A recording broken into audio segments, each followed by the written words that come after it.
regalos.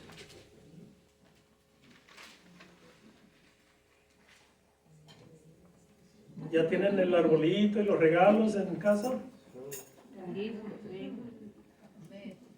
¿Se portaron bien todo el año? No, Santa Claus no les va a traer nada. No esperamos a Santa Claus, esperamos al niño Jesús. Pero el niño Jesús no es el que trae los regalos. Bueno, pero trae el mejor regalo para todos, que es la salvación. De eso se va a tratar la predicación. No es Santa Claus. ¿Qué es lo que festeja el mundo? La Navidad. Y tendemos a torcer la realidad de las cosas.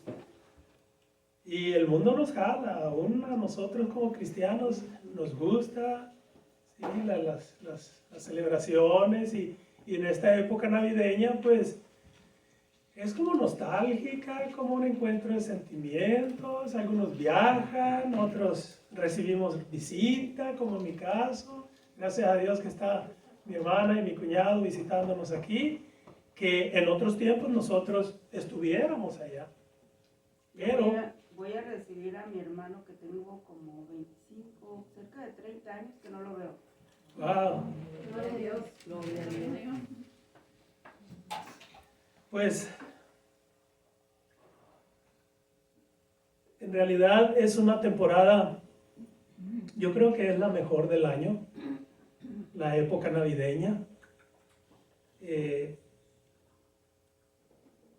mundo la comercializa porque son muchos los gastos que se hacen, muchos ahorran todo el año precisamente para esta época, comprar cosas, regalos o hacerse regalos a sí mismos o cumplir algunos sueños y planes.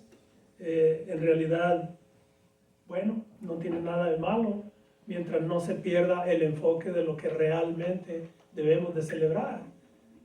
Pues especialmente nosotros como pueblo de Dios, como cristianos, sabemos que lo que dice Dios en las Escrituras que es lo que debemos de celebrar. Y en realidad pues vamos a empezar pidiéndole bendición al Señor con una oración, si me acompañan. Padre Santo, Señor, Dios Todopoderoso, glorificado sea tu nombre, Señor, en todo lugar y por siempre. Gracias te damos, Padre, por la oportunidad de poder reunirnos con libertad, Señor. Aquí tu pueblo que te alaba, que te adora, Señor, y que busca tu rostro, Padre Santo, para glorificarte y para mostrarte, Señor, nuestro amor y nuestra gratitud por todas las bendiciones que nos han dado durante este año, Señor. Gracias, Padre, por todos los que estamos aquí presentes. Pido tu bendición para cada uno de los que estamos aquí, Señor, y para aquellos que están viajando, que han viajado, Señor, que tu Santo Espíritu les dirija, les acompañe y les proteja por donde quiera que se encuentren, Padre. Danos tu bendición, Señor, para esta predicación, que tu Santo Espíritu, Padre, me dirija y que mis palabras sean las tuyas, Padre. Ayúdanos, Padre, a comprender lo que es este mensaje, como tú deseas que cada uno de nosotros lo entendamos. En el nombre de nuestro Señor Jesucristo te lo pedimos. Amén. Amén.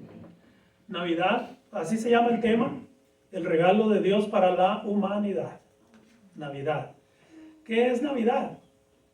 ¿Qué significa Navidad?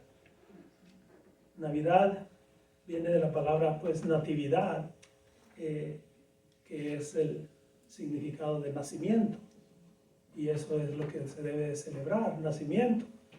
Ahora pues, ¿nacimiento de quién?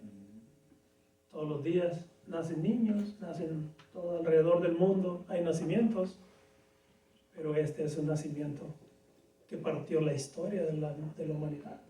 Del que vamos a hablar es un nacimiento único. Es un nacimiento del gran Salvador, de Dios encarnado. Y en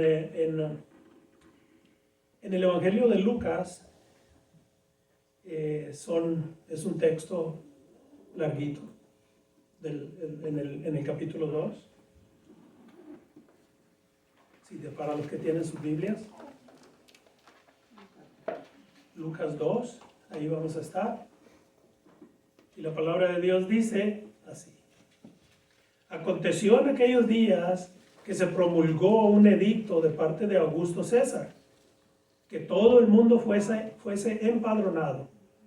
Este primer censo se hizo siendo Cirenio gobernador de Siria, e iban todos para ser empadronados, cada uno a su ciudad. Y José subió de Galilea, de la ciudad de Nazaret a Judea, a la ciudad de David, que se llama Belén, por cuanto era de la casa y familia de David, para ser empadronado con María su mujer, desposada con él, la cual estaba encinta. Y aconteció que estando ellos allí, se cumplieron los días de su alumbramiento, y dio a luz a su hijo primogénito, y lo envolvió en pañales y lo acostó en un pesebre, porque no había lugar para ellos en el mesón. Y aquí si lo leemos así de corrido, poco vamos a captar, a entender. En primer lugar, está hablando de un edicto promulgado por parte del emperador romano. Y esos edictos llevaban el sello y se tenía que cumplir. Y hay de aquel que no lo siguiera. Entonces ese censo lo hacían pues con la intención de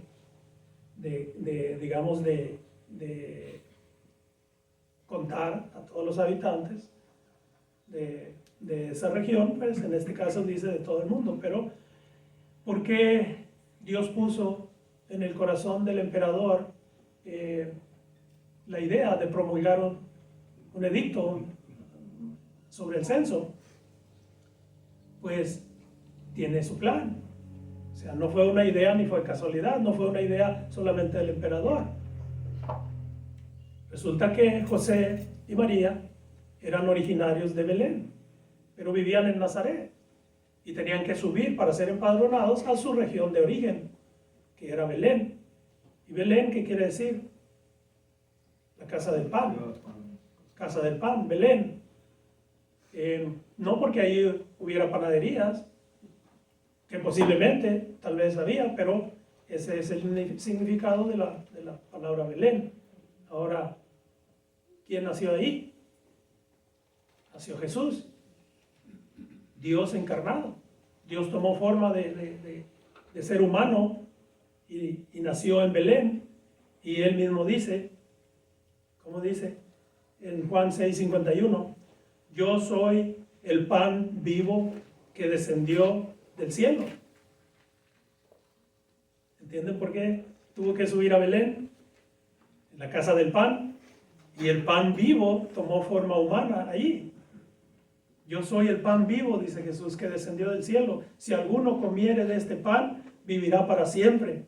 Y el pan que yo daré es mi carne, la cual yo daré por la vida del mundo. Pues ese pan vivo que descendió del cielo tomó forma humana a través del vientre de María y se hizo humano. Ese Dios maravilloso que creó todas las cosas en el universo y que vivimos gracias a Él y sostiene nuestras vidas, Él estaba humillándose, no solamente dejando su trono celestial, se estaba humillando a ser un ser humano igual que nosotros, pero con la excepción de que sin pecado. Él no conoció pecado. Entonces, ¿por qué? Más adelantito vamos a ver por qué nació de la manera en que nació. Pudo haber nacido en un palacio. Pudo haber nacido donde él hubiera querido. Pudo haber descendido en el palacio de oro de su reino y establecerlo aquí en la tierra. O pudo haber nacido a través de la familia real, a través de la familia de los emperadores. Pero él decidió hacerlo de la manera más humilde que se puedan imaginar. En un establo, ¿sí? En un pesebre, no era en una cuna de oro. Dice el versículo 8, había pastores en la misma región que velaban y guardaban las vigilias de la noche sobre su rebaño. Pastores, literal, pastores que pastoreaban su rebaño de ovejas en los cerros de la montaña. y he aquí, se les presentó un ángel del Señor, y la gloria del Señor los rodeó de resplandor, y tuvieron gran temor los pastores. Pero el ángel les dijo: no temáis, porque he aquí os doy nuevas de gran gozo. Les doy noticias de gran gozo, que será para todo el pueblo, que os ha nacido hoy en la ciudad de David un Salvador, que es Cristo el Señor. Ha nacido hoy en la ciudad de David un Salvador. ¿Por qué un Salvador? ¿Qué significa? Salvador. ¿A quién salva? Que es Cristo el Señor. Esto servirá de señal. Hallaréis al niño envuelto en pañales, acostado en un pesebre. Era una señal única. ¿Por qué? Porque los niños no nacían normalmente en un establo, ni estaban acostados en un pesebre donde alimentaban a los animales, a las vacas, a los caballos, todos lambidos. Un pesebre antihigiénico, pero era una señal única, o sea, no tenían pierde. Los pastores iban a ir buscando el establo y el pesebre, y ahí encontraron al niño. Entonces dice: y repentinamente apareció con el ángel una multitud de huestes celestiales, que alababan a Dios y decían: gloria a Dios en las alturas, y en la tierra paz, buena voluntad para con los hombres. Algunas versiones dicen: y en la tierra paz, y en la tierra paz para los hombres de buena voluntad. Está equivocado, porque no hay hombres de buena voluntad. Dice el Señor que no hay hombres justos. Es por la buena voluntad de Dios para los hombres pecadores. Gloria a Dios en las alturas, y en la tierra paz. Pensemos en eso, porque más adelante vamos a enfocarnos en eso. Gloria a Dios en las alturas, y en la tierra paz para con los hombres.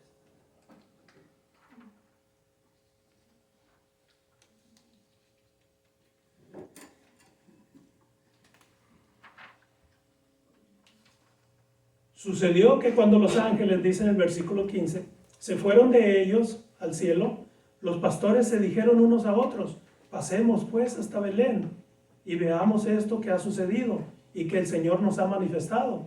Vinieron pues apresuradamente y hallaron a María y a José y al niño acostado en un pesebre, como se les había dicho. Y al verlo, dieron a conocer lo que se les había dicho acerca del niño. Y todos los que oyeron se maravillaron de lo que los pastores les decían. Pero María guardaba todas estas cosas, meditándolas en su corazón. Y volvieron los pastores glorificando y alabando a Dios por todas las cosas que habían oído y visto, como se les había dicho. Ahora, imaginándonos, digamos, que estaban los pastorcitos en la noche, que nunca habían visto algo similar, se les aparece un ángel con su gran resplendor de gloria, y ellos pues se llenaron de temor, dice la Escritura. Imaginándonos la escena, cómo reaccionaría esos pastores que estaban acostumbrados al día a día a ver todo normal alrededor de las montañas, y de repente la gloria de Dios les desciende. ¡Wow! Muchos hasta murieron por ver la gloria de Dios. Uno de los profetas dijo: maldito de mí, dice. ¿Por qué? Porque creía que iba a morir al ver el resplandor de la gloria de Dios. No hay ojo humano que pueda ver la gloria de Dios y pueda vivir para contarlo.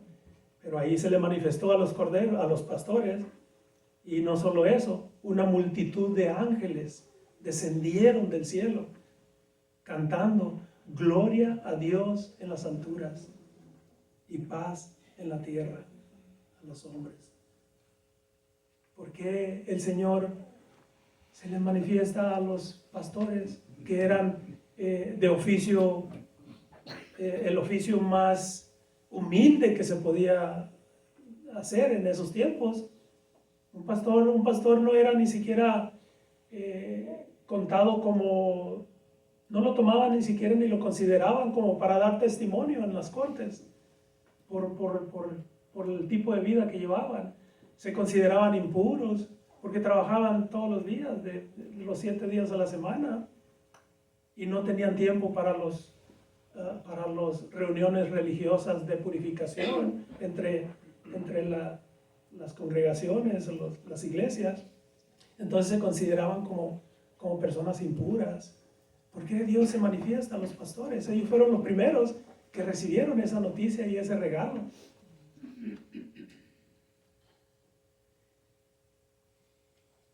Jesús nació en un humilde pesebre rodeado de animales. No nació en un palacio ni rodeado de riquezas, sino en un lugar sencillo, demostrando la humildad de Dios en su amor por nosotros. Ahora, hay 2 puntos esenciales en lo que les dije ahorita: gloria a Dios en las alturas y en la tierra paz. ¿Por qué Dios se manifestó de esta manera? Todo se trata en este pasaje acerca de Dios. Todo es para la gloria de Dios. Y Dios se manifiesta de maneras incomprensibles a nuestras mentes para que el orgullo humano no dé lugar en ninguna situación de las manifestaciones de Dios. Todo en este mundo se trata de materialismo, de orgullo, de vanidad, de arrogancia. Y el Señor eligió los pastorcitos, los pastores humildes, para manifestar su gloria. Nadie más los vio. Nadie más vio a los ángeles descender del cielo más que los pastores. Y fueron los testigos y fueron y buscaron al bebé y a María y a José, y los pastores les contaron lo que habían oído y visto, y ellos le creyeron y todos se regocijaron y dijeron: gloria a Dios en las alturas y paz en la tierra. ¿Por qué? ¿Por qué paz? Nosotros podemos decir: pues yo nunca he estado enojado con Dios, ¿por qué voy a necesitar paz? Pero es que desde el inicio de los tiempos, desde que el hombre pecó, quedó esa enemistad. El pecado nos separa de Dios y necesitamos paz para con Dios. Por eso el Señor se manifestó de manera humana, en cuerpo humano, para venir como uno de nosotros y poder, redimirnos, porque Dios requería un sacrificio perfecto. Dios requería que la sangre de ese sacrificio fuera una sangre pura, sin mancha, sin pecado. Y en la historia de la humanidad no había ni un ser humano que fuera justo ante los ojos de Dios. Por eso es el significado de la salvación. Y por eso vino el Señor a traer paz a la humanidad. La esperanza, si nosotros ponemos nuestra fe en ese Cordero Divino. Juan decía: he aquí el Cordero de Dios que quita el pecado del mundo. Todas las cosas se relacionaron con corderos y con pastores. El gran pastor es nuestro Señor Jesucristo, y nosotros somos corderos de su prado, de su rebaño. Entonces, ¿por qué desde el principio se trata de corderos, de sacrificios, de pastores? Porque Dios se relaciona con lo más humilde de este mundo. No se relaciona con nada que nos produzca orgullo, porque el orgullo fue la razón de la separación con Dios. Eva se quiso enorgullecer al desobedecer a Dios. Satanás le dijo: serás igual que Dios. ¿O qué se sentirá? No es tanto que le impresionó la fruta, sino el querer experimentar ser igual a Dios. Satanás fue arrojado del reino de los cielos por el orgullo. Seré igual al Altísimo, decía. Entonces el orgullo nos caracteriza. Y el Señor no tiene nada que ver con el orgullo.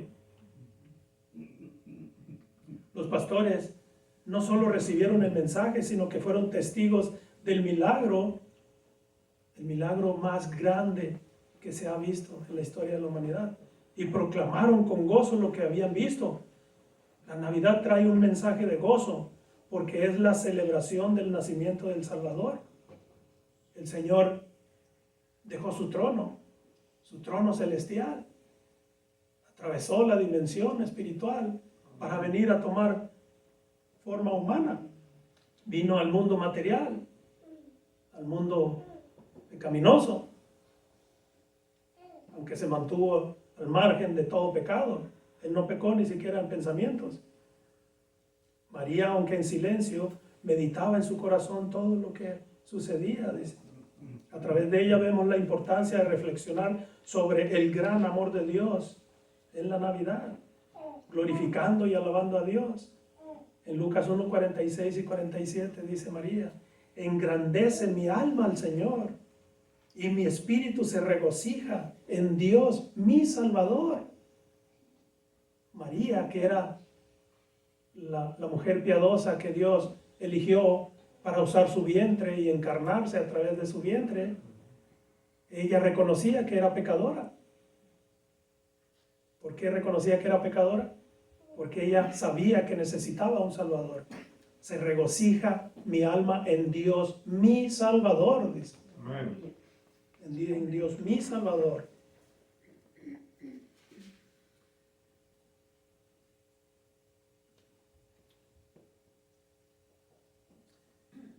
En el Evangelio de Mateo es el único evangelio que relata acerca de los magos. Lucas no lo relata. Y se me hace bien importante también, digamos, compartirlo o leerlo, porque se trata de la adoración al Rey. Y lo vamos a leer en Mateo 2:1, dice: cuando Jesús nació en Belén de Judea, en días del rey Herodes, vinieron del oriente a Jerusalén unos magos.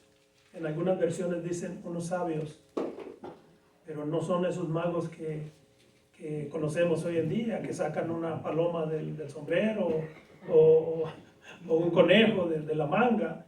Y vinieron esos magos diciendo al rey Herodes. Llegaron a la realeza, a la familia real, al rey.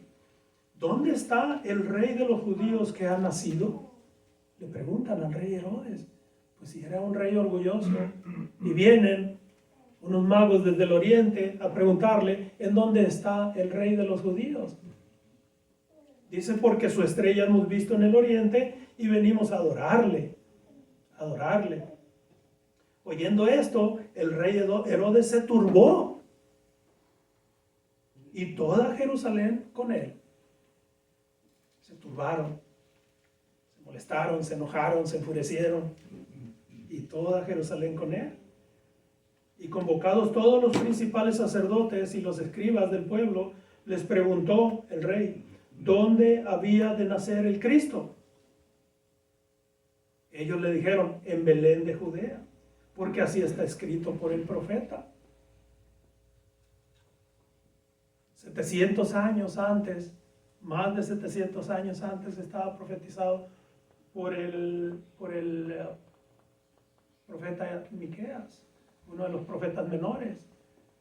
Y dice en Miqueas 5:2, para quien quiera tomar nota: pero tú, Belén, Efrata, pequeña para estar entre las familias de Judá, de ti me saldrá el que será Señor de Israel. Y sus salidas son desde el principio, desde los días de la eternidad. Como si iban a ser un niño. Y sus días son desde la eternidad. Podemos entender que el niño que nació, pues se encarnó, digamos, como un ser humano, pero él ya es por la eternidad. Dios es eterno desde el principio y eterno hasta yo soy el alfa y el omega, dice el Señor.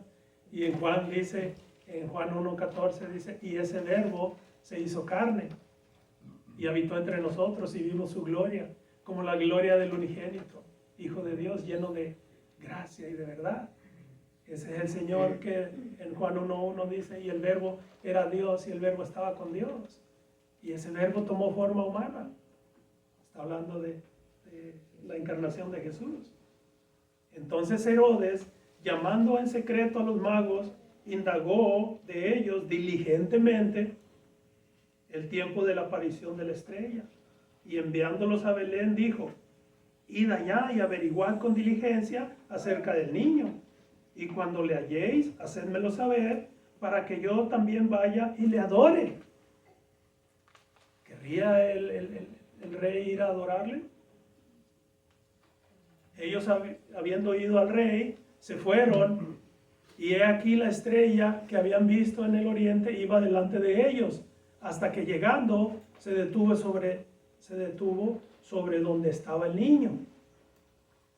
Y al ver la estrella, se regocijaron con muy grande gozo. Y al entrar a la casa, vieron al niño con su madre María, y postrándose, lo adoraron. Y abriendo sus tesoros, le ofrecieron presentes: oro, incienso y mirra. Pero siendo avisados por revelación en sueños que no volviesen a Herodes, regresaron a su tierra por otro camino. Estos magos eran sabios, conocían la palabra de Dios, eran hombres de Dios. Ellos sabían a quién iban a adorar. Iban a adorar al que había nacido, al niñito que había nacido, aunque en este tiempo ya Jesús tenía más de un año. Entonces, imagínense que venían del oriente. Se dice por ahí en los comentarios que tuvieron que viajar alrededor de 1000 kilómetros, y no en avión. Eran desiertos, y el medio de transporte en aquellos tiempos eran camellos. ¿Cuánto durarían viajando? Sabían a lo que iban, y iban siendo dirigidos por la estrella. Me recuerda el pueblo de Israel en el desierto, en la peregrinación en el desierto, cuando el Señor los guiaba con la lumbrera en la noche, y con la nube los cubría de los rayos del sol de día. Entonces era la presencia de Dios dirigiéndolos hasta donde exactamente estaba el niño. ¿Y qué hicieron? Llegaron y se postraron y lo adoraron. Y le llevaron oro, incienso y mirra. Quiere decir que no eran cualquier tipo de personas. Eran personas que manejaban dinero y que tenían conocimiento, y que eran personas de Dios. ¿Por qué? Porque iban a adorarle. Ahora, esos 3 regalos que muchos dicen o muchos deducen que eran 3 reyes, no dice las escrituras cuántos reyes eran, pero por ahí en las tradiciones dicen que eran Melchor, Gaspar y Baltasar. Nada tiene que ver con la verdad. ¿Por qué deducen eso? Porque eran 3 regalos: oro, incienso y mirra. Entonces pensaron que eran 3 reyes, pero en realidad no dice. Que eran varios, sí. Pudieron haber sido 2 o pudieron haber sido 10. Y los regalos que llevaron eran dignos de un rey, de la realeza. Eran los mejores regalos que podían llevar. No costaban baratos. Eran dignos de regalar a un rey. Y le postraron, y se postraron y le adoraron. Isaías, ¿cómo describe al niño? Igual, era contemporáneo con Miqueas. Isaías, más de 700 años antes del nacimiento. En Isaías 9:6 dice: porque un niño nos es nacido, hijo nos es dado, y el principado sobre su hombro, el poder sobre sus hombros, y se llamará su nombre Admirable, Consejero, Dios fuerte, Padre eterno y Príncipe de paz. Isaías lo estaba visualizando como ya el Dios encarnado, o el Dios, el Rey todopoderoso, como si lo viera. Pues ese niño, dice, nos es dado. O sea, no solamente nació, sino que nació para el beneficio nuestro. Nos es dado a ti y a mí. Podemos beneficiarnos de eso, porque nuestra naturaleza pecaminosa no nos permite acercarnos a Dios. Tenemos que cubrirnos con la sombra de Cristo.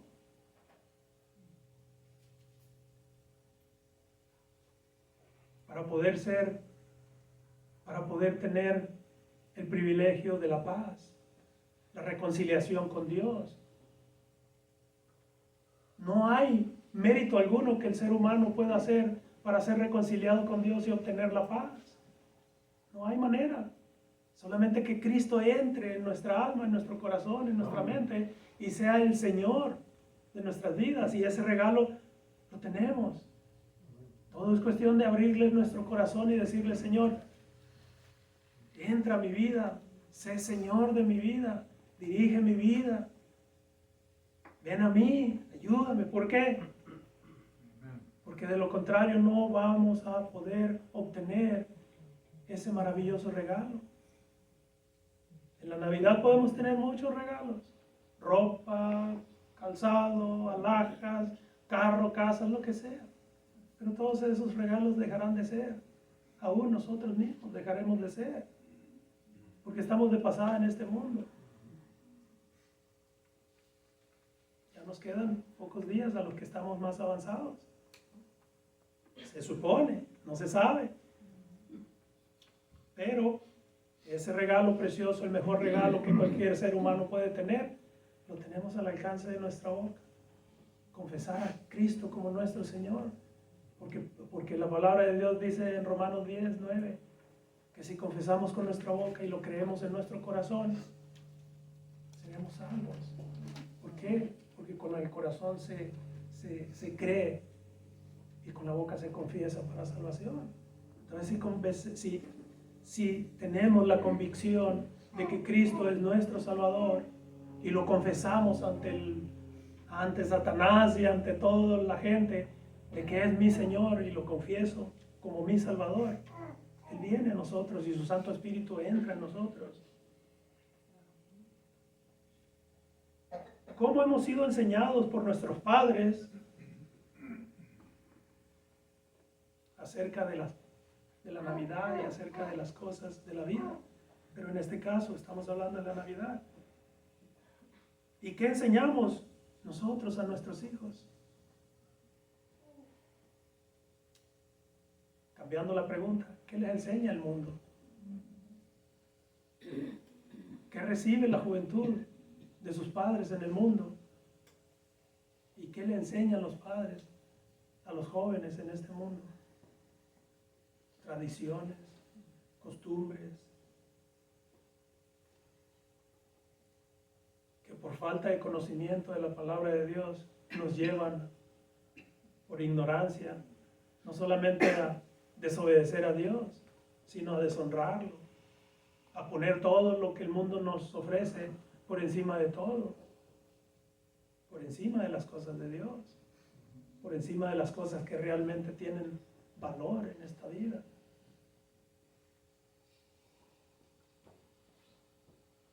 Lo que el Señor nos manda hacer. Les voy a compartir unos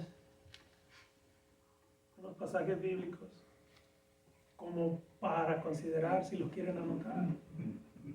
En Josué 1:8 dice: nunca se apartará de tu boca este libro de la ley, está hablando de las Escrituras, sino que de día y de noche meditarás en él, para que guardes y hagas conforme a todo lo que en él está escrito, porque entonces harás prosperar tu camino y todo te saldrá bien. En Deuteronomio 6:4 dice: oye Israel, hablando Dios al pueblo de Israel, Jehová nuestro Dios, Jehová uno es, y amarás a Jehová tu Dios de todo tu corazón y de toda tu alma y con todas tus fuerzas. Y estas palabras que yo te mando hoy estarán sobre tu corazón, y las repetirás a tus hijos, y hablarás de ellas estando en tu casa, y andando por el camino, y al acostarte, y cuando te levantes. Y las atarás como señal en tu mano, y estarán como frontales entre tus ojos. Y las escribirás en los postes de tu casa y en tus puertas. Todos los mandamientos de Dios, las palabras de Dios. Y eso es lo que debemos de transmitir de generación en generación. nosotros como padres somos responsables ante los ojos de Dios. ¿Qué les enseñamos a nuestros hijos? ¿Les enseñamos costumbres que traemos arrastrando por generaciones? ¿O le enseñamos la verdad de Dios que está revelada en las Sagradas Escrituras? Amén. Hermanos, como padres debemos de tomar esa responsabilidad. ¿Qué van a aprender nuestros hijos? Dejarles esa herencia, es la mejor herencia que le podemos dejar a nuestros hijos. El amor y el temor a Dios y las enseñanzas divinas, bíblicas.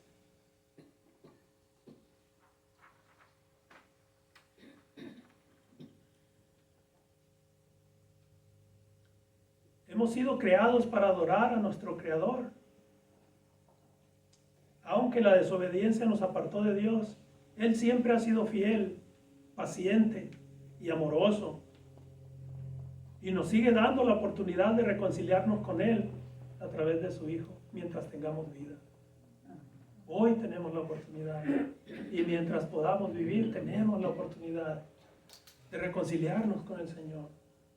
Aunque el mundo sigue celebrando cada año el nacimiento de Jesús en el pesebre, y podemos ver por todas las vecindarios, por todas las vecindades, o en muchas de las casas, allí el pesebre y María y José y un burrito ahí adornados, o otros con objetos inflables y miles de luces.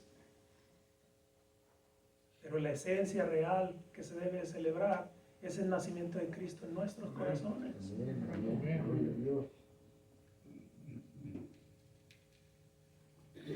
Nosotros como cristianos celebramos cada día su nacimiento en nuestros corazones y decimos: gloria a Dios en las alturas y en la tierra paz, buena voluntad para con los hombres. Esa es la Navidad, hermanos. Es la Navidad bíblica, es la Navidad verdadera, es la Navidad que debemos de proclamar allá afuera. Que Cristo vino y se encarnó, se humilló a ser igual a nosotros y dio su vida en la cruz, el sufrimiento más doloroso que un ser humano puede tener. Cristo se ofreció a sí mismo para el beneficio tuyo y mío. Que ese niño que no tuvo lugar en este mundo, cuando llegó, venga a nacer en tu corazón y puedas decirle: ven a mi corazón, oh Cristo, pues en él hay lugar para ti, Señor y Dios del universo. Y podamos recibir la adopción como hijos de Dios, que solamente Él nos puede dar. Esa es la verdadera Navidad, hermanos. No la Navidad que festeja el mundo. Esa pasa nomás en cuanto reciben los regalos y los abren y se acabó la alegría. La paz y la alegría que el Señor nos da es eterna. Pensemos en eso. Vamos a orar. Padre Celestial, gracias, Padre, te damos por tu palabra, por hacernos conscientes, Señor, de lo que realmente es la Navidad verdadera, la Navidad bíblica, Señor, y que todo cristiano debemos celebrar, Señor, y agradecer, porque Cristo ha venido a este mundo, Señor, para dar su vida en rescate de todos nosotros, Señor. Gracias, Padre, por la fe que has puesto en nuestros corazones. Y te pedimos, Padre, que nos ayudes a guardarla como tesoros en nuestros corazones, Señor. Que podamos compartir de esa fe y esa luz con los que nos rodean, Señor, y poder compartir las buenas nuevas. Gracias, Padre, por esta iglesia, por este lugar y por esta predicación, Señor. En el nombre de Cristo Jesús te oramos. Amén. Amén.